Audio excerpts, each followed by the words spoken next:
just a minor thing that you think that way or that way. If we don't realize how we learn, how we adjust, what our nervous system does in order to learn, and that we are the only animal that comes to the world without a phylogenetic organization of the brain, but it must be ontogenetically. Everyone in his own experience learns a language. Everybody in his own experience learns to walk. Everybody in his own experience must do that. You can't do it otherwise. Therefore, we have an extraordinary liberty of making connections, of learning from the environment. Now, if you come to think of it, to ask you a question, think 1 second, think 5 minutes and see whether you can find an answer. What for has nature, God, or evolution made a nervous system? Most people, until 2 centuries ago, 3 centuries ago, and the many billions of people, of animals down the world, don't know that they have a nervous system. They know that they have a leg because they can hurt it and they can work with it. They know that they have eyes, they can get blind. But who on earth wants a nervous system? Otherwise we don't know it. So the nervous system is there in order that we should not know that we have one. And that's why we grow and we don't know that we have one. So long as we have no trouble, we don't know. Now, when we come to that, we come to the major important thing. What did we say of learning and how do we do it? With what sort of means? Everybody knows that you can learn music, you can learn mathematics, you can learn dancing, you can learn, and some treatments are even made to work, to music, to dance, to whatever you like. It's possible. You can treat people to breathing, you can treat people to applying their hands to do something. You can do that. But the most general thing whereby people can learn is the most important cue to life. The most important cue to life is action, movement. Movement is general. There's no human being alive who doesn't move, who can't move. And there's no animal who can't move. As soon as it can't move, it's dead. Move in most general way, breathing, moving, being upright. And you will see how this thing goes on. If you keep on just following the thing, you will see that it's a new world and enabling the next generation to be infinitely superior to the one we are now. They will look at us as we look at the Middle Ages, as backward people. And that is this. If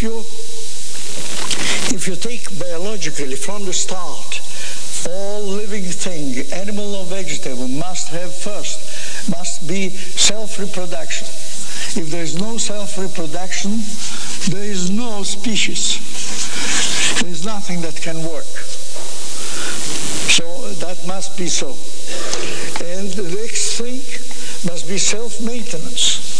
Any part, any animal that does not maintain itself, means doesn't take its oxygen, water, food, excretions, so maintenance. If he doesn't get that, how long can he live without air? A few minutes? Not much. The best divers can't live more than 5 minutes underwater. The best divers, the best pearl divers in the world can't do more than 5 minutes. So that's the limit, what you can do without self-maintenance. Now, the next thing is self-preservation. Self-preservation.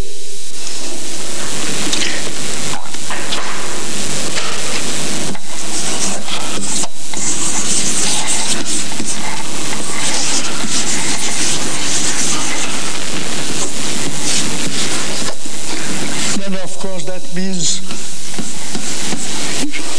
paying attention of not falling from a rock, not falling into the river, being able to swim, being able to take care of yourself so that you don't slip and break your, driving a car, don't kill yourself. That's self-preservation. And of course, this can take a second and you are not there anymore. And all these things, they are essential, not only to the animal life, but only to the vegetation. But there it's passive. They can't do a thing. An animal can do something in order to achieve all these things. And what can he do? He can move. Therefore, movement is the most important cue or clue to life. Without that, you can't reproduce yourself. Doesn't matter what you do. Doesn't matter how potent you are. Don't move and see what happens. Self-maintenance. See if you don't find your food, even if you don't grow it yourself, which needs a lot of work. But even to go to buy it at the supermarket, at the supermarché, you have to move. Doesn't matter how. And the same thing it goes for self-preservation. If you don't move properly, you can't self-preserve yourself. And neither of these things can be done without movement, in general action. Therefore, the observation, how did the learning happen in such a way? And as you see, the person has learned the language, has learned to move, has learned the time. Nobody knows really how to teach it. And therefore, it's bound to be with errors. And the learning that we're talking about is impossible without errors. Learning without errors is not learning. It's imitation of somebody. Learning must be, you must make errors and find out that they are errors. Then you can learn to eliminate them and make your move. Think of a bicycle. Can you learn to drive a bicycle without making errors? If you couldn't sit on the bicycle and drive without errors, you have nothing to learn. But when you sit on the bicycle will always work in such a way that you will have to eliminate one error after the other until you can ride it. In other words, in learning, if you don't give yourself the ability to understand that errors are essential in real fundamental learning, you just don't think about learning. That's not learning. Without errors, it's impossible to learn. Just like without errors, it's impossible to make nuclear research or any research whatsoever. If you know what you're going to do, and you don't know the errors on the way, you don't know what sort of research is it when you know the end of the research. Huh? Do you? What's the use of making it? What's the use of making CERN if you know the result already? So obviously when you make a thing like that, you're bound to make errors. Errors of judgment, errors of experimentation. Same thing in our life. It's impossible to become a normal human being, more or less. Normal? Well, I don't believe that there are many normal human beings among us here, me included. Because that's not normal, that's the average. And the average is just as backward as anybody else. And if you want to see something, look at it now. I wondered how I will introduce so much new ways of looking at things in such a short time, but somehow it works, I believe.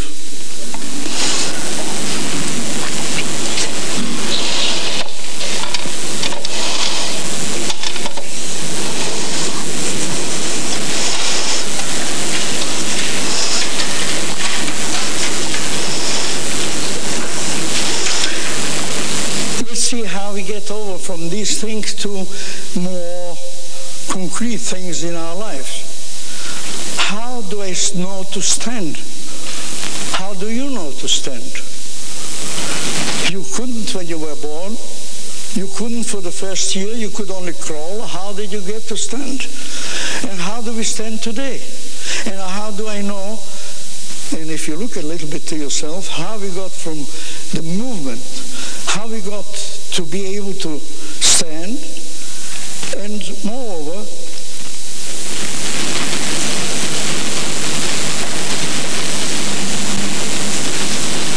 if I turn my eyes to you in any way, if you call me or I see something, you find that I stand in the side at which I turn my eyes, the two eyes or the two ears or my nostrils or my mouth, make it that this side becomes tonified to the extreme and the other one not.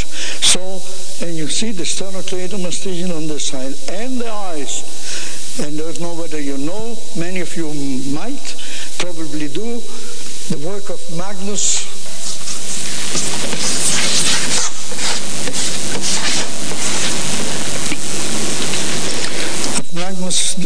from the University of Utrecht, who showed the writing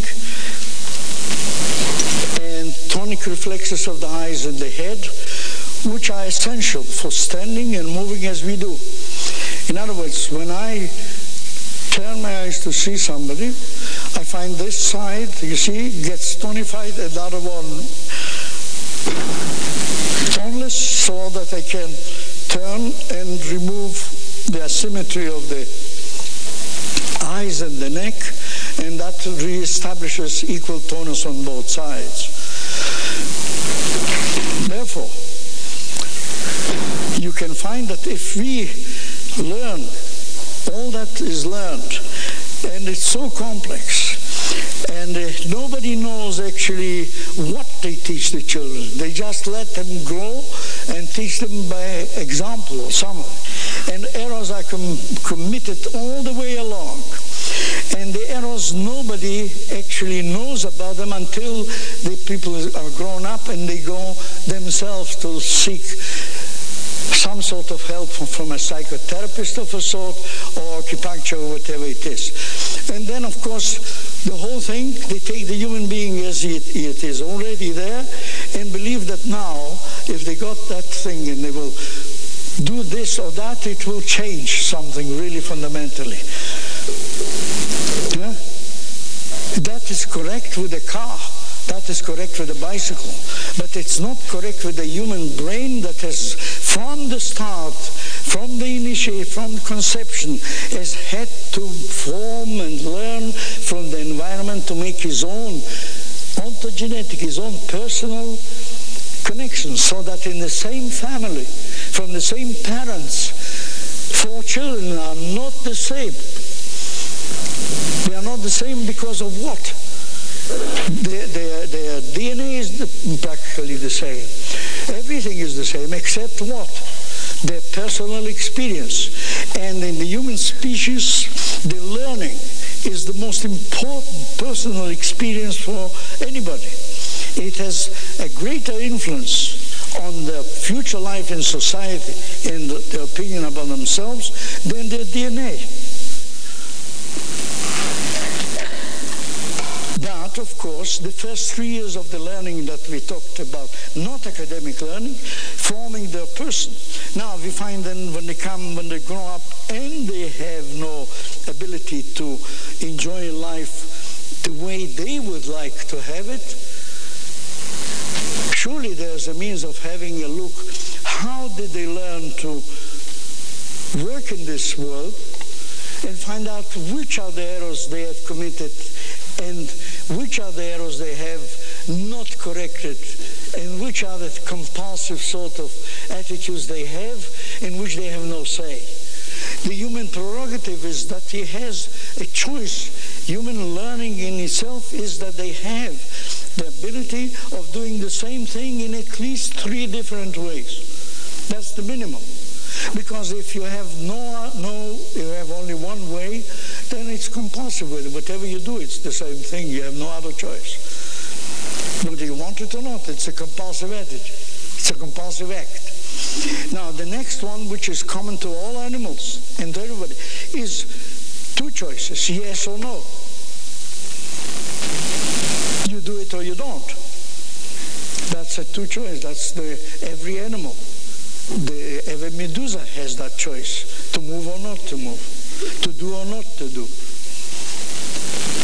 And then, of course, the human choice must be at least a minimum of 3 choices for any act that you know.